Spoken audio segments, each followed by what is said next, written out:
नेहा मलिक जी, पूना से। राधे राधे जी। राधे राधे महाराज जी। महाराज जी, कृपया मेरा मार्गदर्शन करें। गुरु जी, अगर अज्ञान या ज्ञान से कोई भूल या पाप हो गया हो, तो अगर अपनी उन्हीं गलतियों को न दोहरा के धर्म पूर्वक चल के और श्रद्धा भावना से नाम जप करके हमारी भूल को प्रभु माफ कर देते हैं क्या? हाँ, मिटा देंगे। ये बस मेन मेन जो आपका शब्द है उस पर पॉइंट बनता है कि पुनरावृत्ति ना होने पाए। जो आपका शब्द, ये बहुत खास बात है कि हमसे गलती हो गई, जाने अनजाने में। जाने में होती है, उसमें हम जान रहे हैं कि पाप है, लेकिन या सुख बुद्धि हो गई है या दुख निवृत्ति हो की भावना है। दोनों बातें समझना।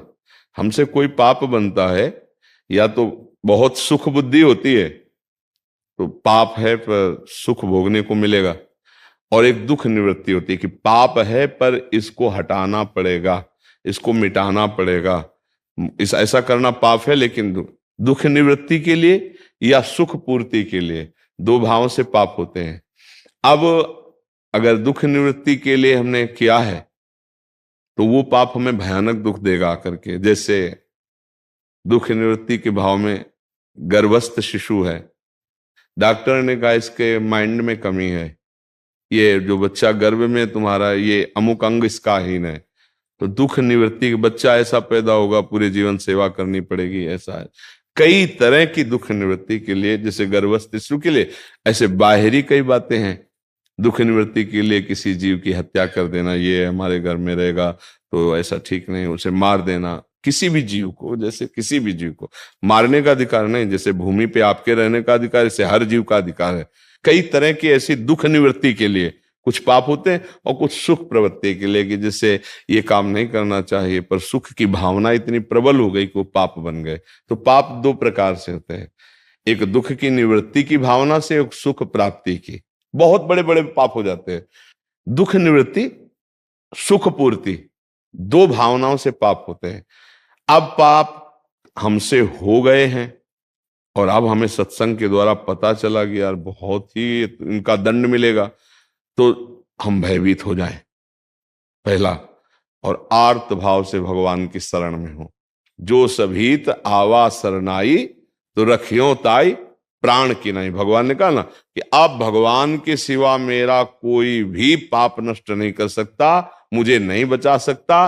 तो अपिचेत्सु दुराचारो भजते माम अनन्य भाग साधुरिव समंतव्या सम्यक व्यवसिता। ऐसा भगवान कहते पहले बहुत दुराचारी सांगोपांग पाप करने वाला रहा है, लेकिन अब उसको पता चल गया कि एक भगवान के सिवा मुझे कोई क्षमा नहीं कर सकता, और मेरी शरण में आ गया, तो फिर मैं उसे साधु बना देता हूं।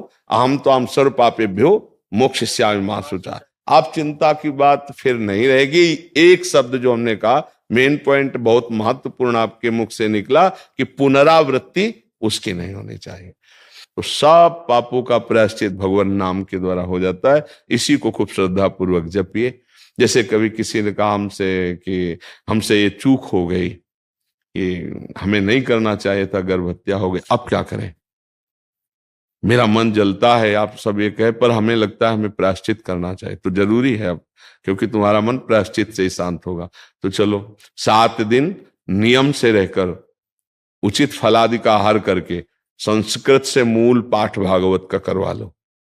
जैसे धुंधकारी जैसा महापापी जो प्रेत बन गया था, वो भी भगवत पार्षद रूप रखकर भगवान के धाम को गया, तो तुम्हारे पाप का मोचन हो जाएगा। वैसे भगवान नाम में बहुत सामर्थ्य है। नाम संकीर्तनम यस्य सर्व पाप प्रणाशन। सर्व शब्द है ना, कोई भी पाप ऐसा नहीं है जो नाम जप से नष्ट ना हो जाए, पर जो मेन बात है पुनरावृत्ति नहीं। अगर नाम जप का बल लेकर फिर पुनः, तो नामापराध लग जाएगा, फिर वो नाम प्रभाव नहीं देगा। ध्यान रखना, कानून है, कानून भागवतिक कानून, नामापराध कि नाम के बल से पाप करना। अब ये नामापराध आपको पापों से मुक्त नहीं होने देगा, नाम जपने पर भी। ये मेन पॉइंट की बात आई कि पुनरावृत्ति, अब लो नशानी अब ना नशयो, तब सब काम बन जाते हैं। अगर आपको यह वीडियो अच्छी लगी हो तो हमारे चैनल को सब्सक्राइब करिए और वीडियो को लाइक करिए।